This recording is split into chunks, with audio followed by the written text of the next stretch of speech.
Ia tidak singgah di Gedung Kebanjaran Agung Surabaya. Ia langsung berkuda menyusuri tebing ke arah hulu Sungai Berantas menuju ke Mojo Agung. Setelah ia minta diri kepada pemilik rumah dan langsung menuju Mojo Agung adalah kota yang indah, terkenal akan kebersihan dan kemegahan candi-candinya. Jalan-jalan yang lebar dihiasi dengan pohon rindang, di kanan kirinya melintasi kota. Silang menyilang, kiranya tepat pula dinamakan Mojo Agung, karena kota ini memang kota tantama yang indah. Di sepanjang jalan yang dilalui Indra Sambada, selalu ia berjumpa dengan para tantama yang sedang berjalan-jalan serta berkelompok, ataupun secara sendiri-sendiri. Mereka pada umumnya pada masih muda dan remaja, pakaian seragamnya yang serba merah dan berseret pita putih di lengan dan di celana sebelah kanan kirinya.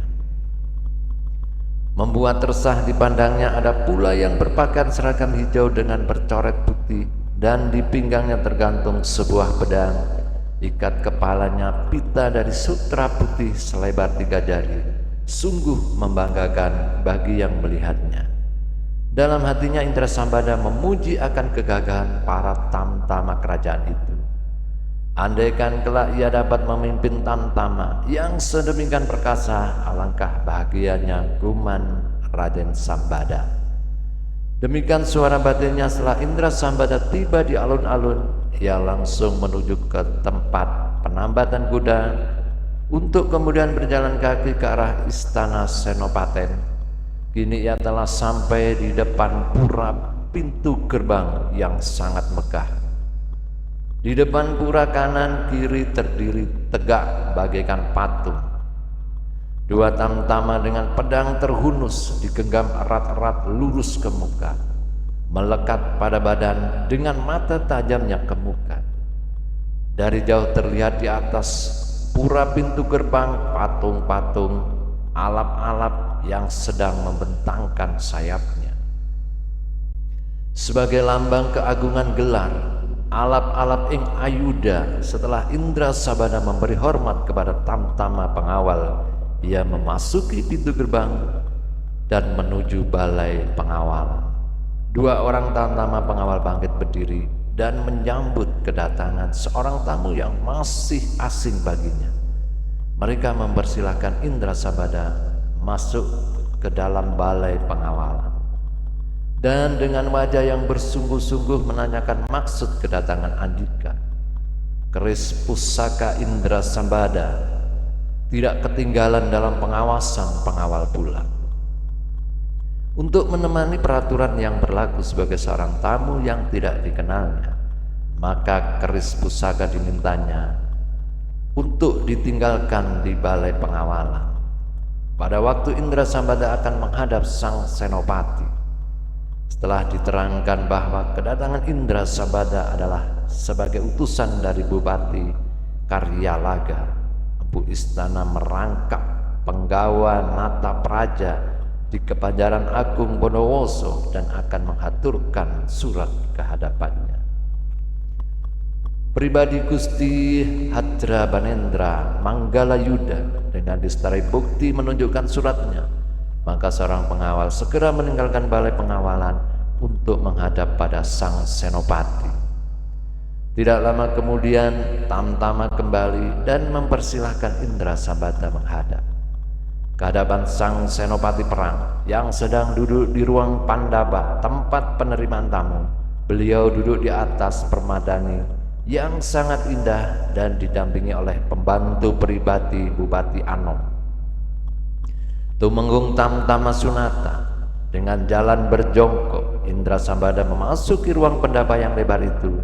Setelah mengambil tempat dan memberikan sembah, ia menghadap dan berkata pelan, "Hamba Indra Sambada dari Kebanjaran Agung Bondowoso menghadap Tuanku Gusti Manggala Yuda untuk menghaturkan sepucuk surat dari ayah hamba yang rendah." Selesai kata-katanya, ia segera menyerahkan surat ayahnya yang diterima sendiri oleh beliau Dengan tidak berkata sepatah pun, sang senopati memandang ke arah Indra Sambada dengan sinar matanya yang tajam sambil menerima surat dengan tangan kanannya. Kembali Indra Sambada menundukkan kepalanya. Sebagai seorang murid dari guru pendeta Badung dan dari karya laga ayahnya, ia cepat bersemedi untuk mengumpulkan cipta, rasa dan karsa kembali yang kemudian disalurkan melalui sinar wajahnya untuk menolak daya kekuatan pandangan sang senopati, yang segera pula dirasakan oleh beliau bahwa daya kekuatan pandangnya memantul kembali sebagai seorang yang telah memiliki ilmu kebatinan yang tinggi. Beliau menyambut kembali tenaga batinnya dengan tersenyum. Dalam hatinya beliau memuji akan daya kekuatan tenaga batin yang dimiliki oleh Indra Sambada. Segera beliau memejamkan matanya sesaat untuk dapat mengenang kembali orang yang duduk di hadapannya pada masa yang lampau. Ternyata gelar beliau sebagai alap-alap ing ayuda bukan gelar yang tidak ada artinya. Beliau berbadan tinggi besar, sinan matanya tajam, ditambah sepasang alisnya yang tebal menunjukkan wajah yang angker dan berwibawa. Di atas kepalanya melingkar sisir emas, sedangkan rambutnya yang hitam berombak diikat ke belakang di atas tengkuknya dengan pita kuning sutra keemasan. Bajunya hitam berseretkan kuning, tersulam dari benang emas, tetapi dadanya yang bidang di pergelangan tangannya melingkar gelang emas selebar 2 jari, diukir gambar alap-alap yang sedang membentangkan sayapnya dengan permata batu merah sebesar kedelai. Beliau memakai cincin bermata batu jamrut di jari manis tangan kirinya, sedangkan di jari manis tangan kanannya memakai cincin tanda jabatan dan gelarnya terbuat dari emas murni. Celananya bludru hitam berseret kuning pula dengan memakai kain sarung dilipat berkampuh panjang disibakkan ke samping, bercorak aneka warna dengan sulaman-sulaman benang emas dan perak. Senyumannya yang sering menghiasi bibirnya menunjukkan bahwa beliau adalah seorang yang bermurah hati. Beliau berusia kurang lebih 50 tahun. Tidak diduga bahwa kau setelah dewasa menjadi pemuda yang demikian gagah dan perkasa. Guman beliau. Beliau mulai berkata, adakah ayahmu Temenggung Karyalaga sehat? Walafiat, tanya beliau. Restu tuanku Gusti Senopati ayahanda dalam keadaan sehat. Hamba sebagai utusan beliau menyampaikan sembah, jawab Indra Sambada. Dengan hormatnya, Indra Sambada, janganlah kau menghormatku berlebihan. Ketahuilah bahwa kau sebenarnya masih darah dagingku sendiri. Mendiang ibumu adalah saudara sepupu. Cukuplah kiranya apabila kau menyebutkan padaku paman saja. Sang senopati meneruskan kata-katanya dengan diiringi senyuman yang mesra. Beliau diam sejenak untuk membaca isi surat dari Karya. Sambil berulang kali menanggukkan kepala, kini tahuilah sudah beliau akan isi surat dari Karyalaga, bahwa ia Karyalaga hendak mengabdikan anak tunggalnya Indra Sambada ke hadapan Sri Baginda Maharaja sebagai tamtama di bawah asuhan sang senopati Gusti Harya Banendra. Dahulu dikala Indra masih berusia 5 tahun, pernah pula sang senopati memintanya agar kelak setelah Indra Sambada dewasa dapat diasuhnya, karena sang senopati tidak mempunyai keturunan. Dengan tersenyum puas sang senopati berkata, jika memang demikian kehendakmu, aku turut menyatakan syukur dan terima kasih kepada Dewata yang Maha Agung. Maka beliau hari itu kau telah menjadi tanggunganku dan kuangkat sebagai tamtama kerajaan. Mudah-mudahan kau tidak akan mengecewakan ayahmu, karena tercapainya cita-citamu yang tinggi itu tergantung pada semangat dan tingkah lakumu sendiri. Temenggung Sunata, perintah beliau kepada Bupati Anom Sunata, antarkan Indra Sambada ke Pondok Lurah Somat. untuk diberikan tempat sementara yang baik, serta segala sesuatu perlengkapan, pakaian, dan lain-lain untuk calon Bupati Tamtama Indrasambada ini.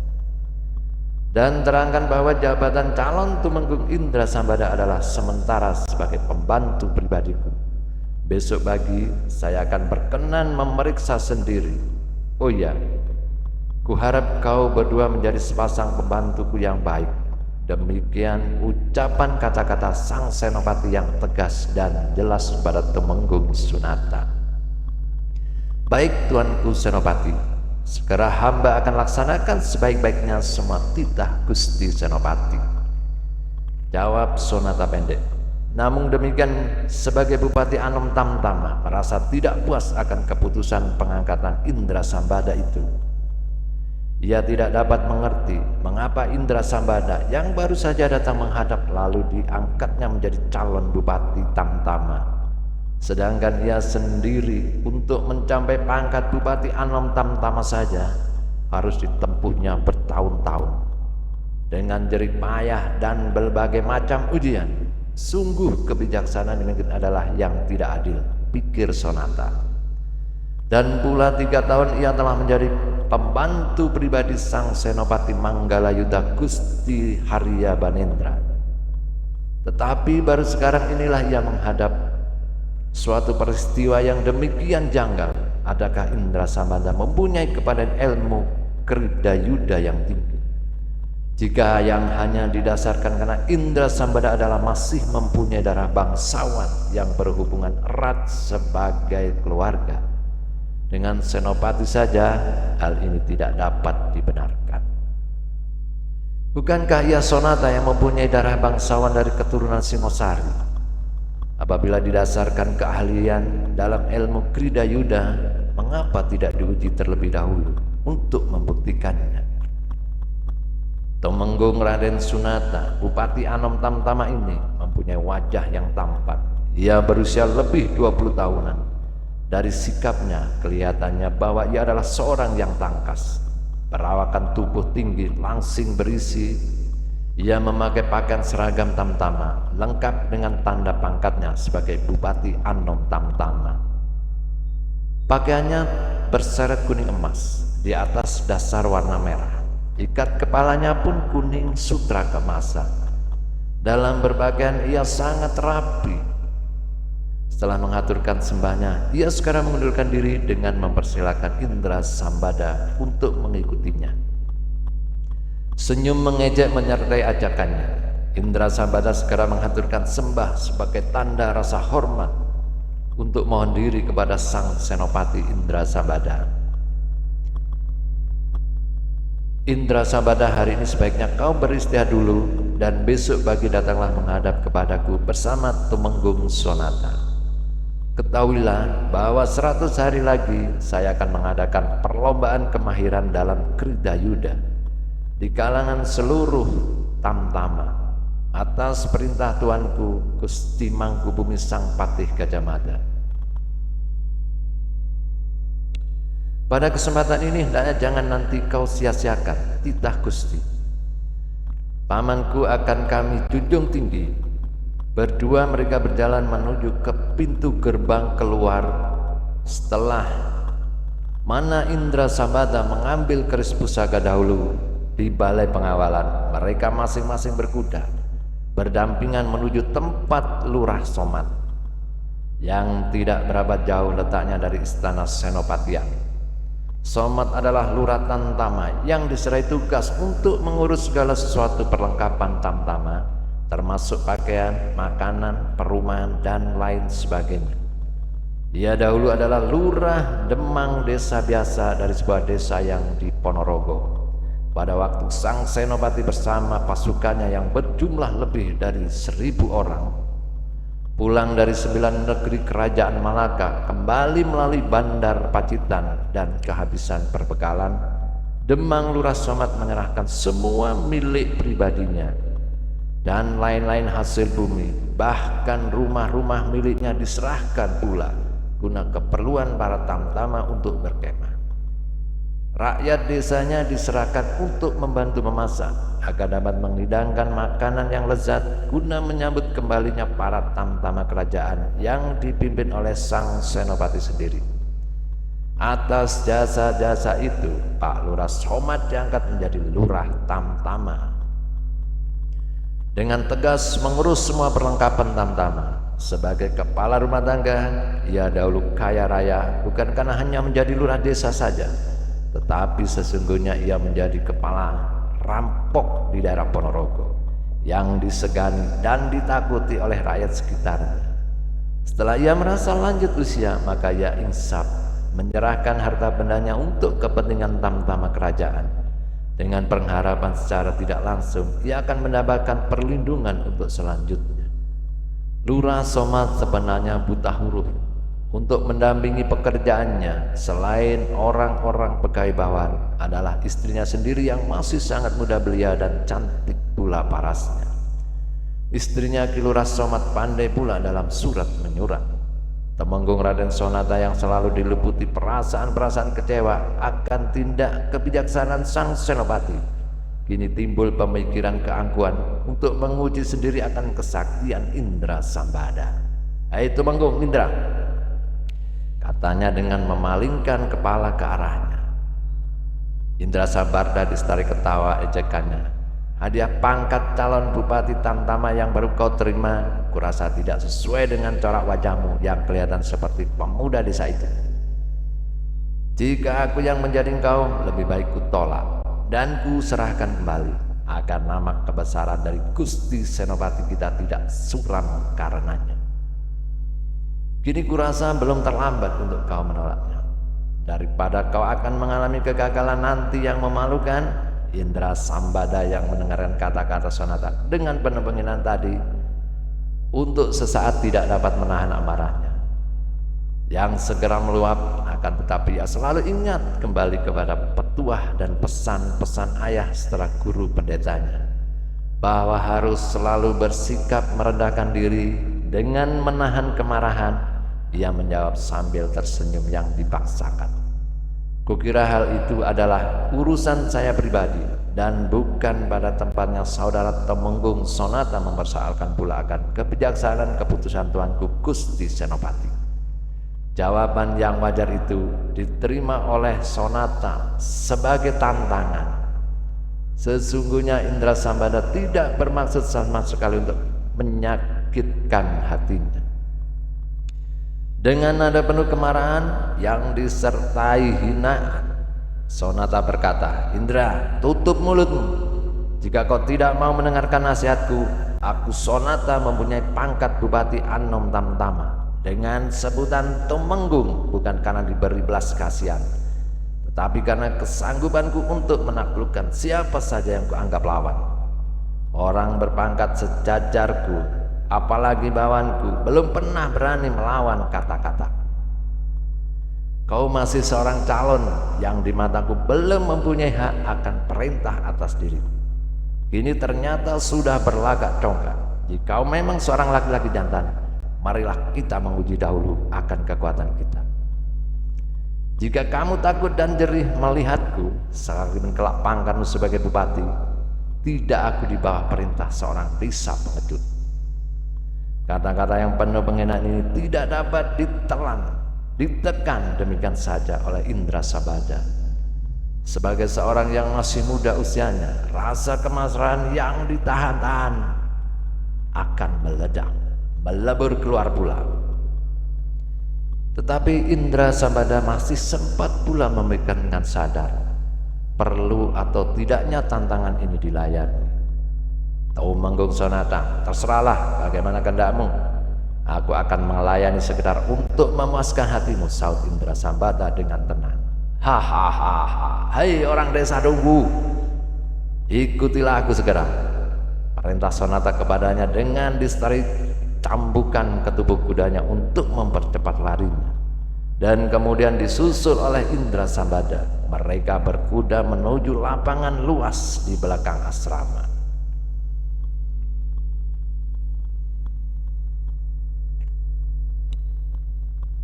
Dikala itu hari telah buta.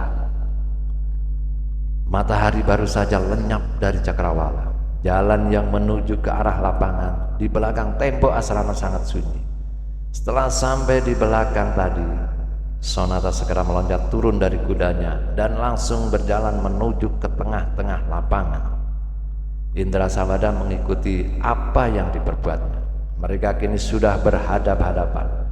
Di tengah-tengah lapangan yang luas itu, Indra bentak Sonata, "Kau boleh memilih sekehendak hatimu. Apakah kau ingin bersenjatakan pedangku atau kau bersenjatakan kerismu itu? Bagi saya, senjata apapun tidak akan menjadi soal. Kau ambil keputusan, aku ingin dapat menghajar kesombonganmu itu. Baru nanti kau tahu siapa Sonata." Bentaknya, katanya dengan tajam.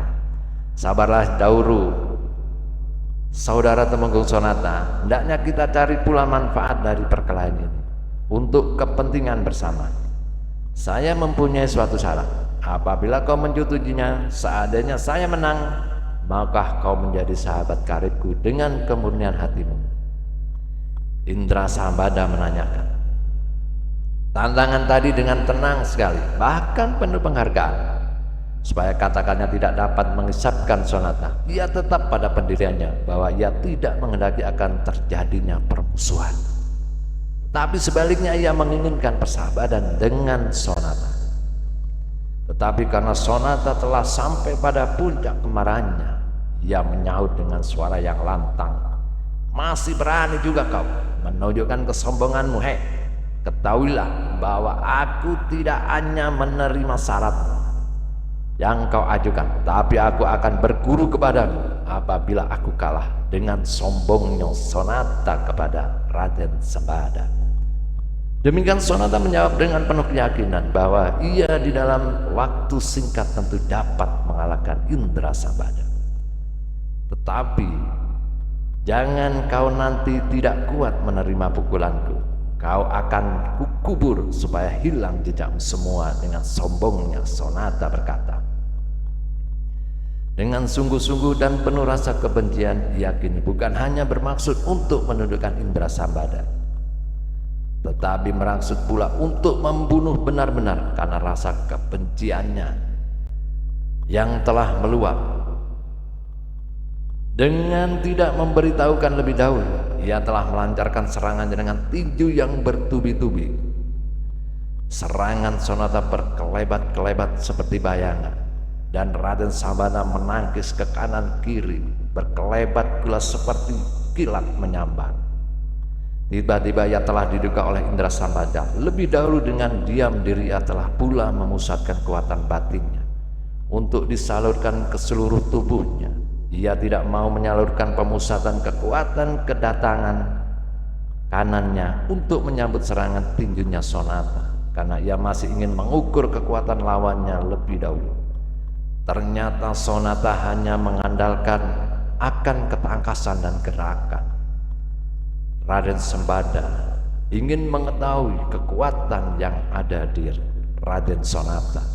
Ternyata dia mempunyai kekuatan, kecepatan yang sangat tinggi. Tapi dengan tenang Raden Sambada menangkisnya, mengelak, menghindar, bahkan sekali-sekali menyerang. Dengan tangkas Indra Sambada membalik ke samping untuk mengelakkan serangan tinju lawannya. Tinju pertama Sonata yang tidak mengenai sasaran disusul dengan tendangan kiri ke arah lambung Indra. Dengan kekuatan yang penuh bermaksud untuk segera mengakhiri perkelahian, dengan keyakinan kemenangan di pihaknya. Tetapi perhitungan ini pun ternyata dengan hasil yang sebaliknya. Kaki kiri Sonata yang sedang melancarkan tendangan dahsyat dielakkan, menggeserkan langkah ke kanan, dan secepat kilat tangan kanan Indra menendang tangan kanannya ke betis kiri Sonata yang sedang menjulur ke arahnya. Dan apa yang terjadi? Baku hantam saling mengukur kekuatan, berkelebat seperti bayangan, seperti seorang satria yang sedang ingin membunuh lawannya. Raden Sambada dan Sonata, perkelahian seru dan sangat seru. apabila dilihat dengan mata kepala sendiri tidak akan terlihat karena kecepatannya. Tidak ayal lagi Sonata segera jatuh terguling dan mencium tanah. Sebagai seorang perwira Tamtama yang mudah naik darah, Sonata secepat kilat bangkit kembali dan menghunuskan pedang tamtamnya yang tergantung di pinggangnya. Hai bangsa dusun, jika kau berjiwa jantan, cabutlah kerismu. Karena kelelahan Sonata, tendangan yang sangat bertubi-tubi Raden Sambada akhirnya mengenai dan bisa menjatuhkan. Bentak Sonata dengan marah, jika sekarang lehermu tidak putus karena pedangku ini, benar-benar aku akan berguru kepadamu. Jangan terlalu pagi kau berjanji akan mengangkatku sebagai gurumu. Cukup bila kau memakai aku sebagai sahabat karibmu, aku akan tetap melayani dengan tidak sengaja. Dan saksikanlah, apabila dalam sepengunyah sirih pedangku tidak dapat kurampas, aku menyerah kalah kepadamu, kata Indra. Dengan sombong pun Indra berkata, dalam satu jurus dia akan bisa merebut pedang Sonata. Karena Indra sudah memancarkan kekuatan yang ada dalam batinnya, seperti gelombang-gelombang yang datang, kekuatan alam yang saling memasuki tubuhnya dirubah menjadi energi untuk kecepatan dan menangkap dan gertakan yang penuh berarti. Kata-kata Indra Sambada yang disertai memusahkan tenaga terdengar jelas dan berwibawa. Tetapi Sonata sebagai seorang Bupati Anom Tamtama yang banyak mempunyai pengalaman dalam pertempuran tidak dapat mudah percaya sedemikian saja.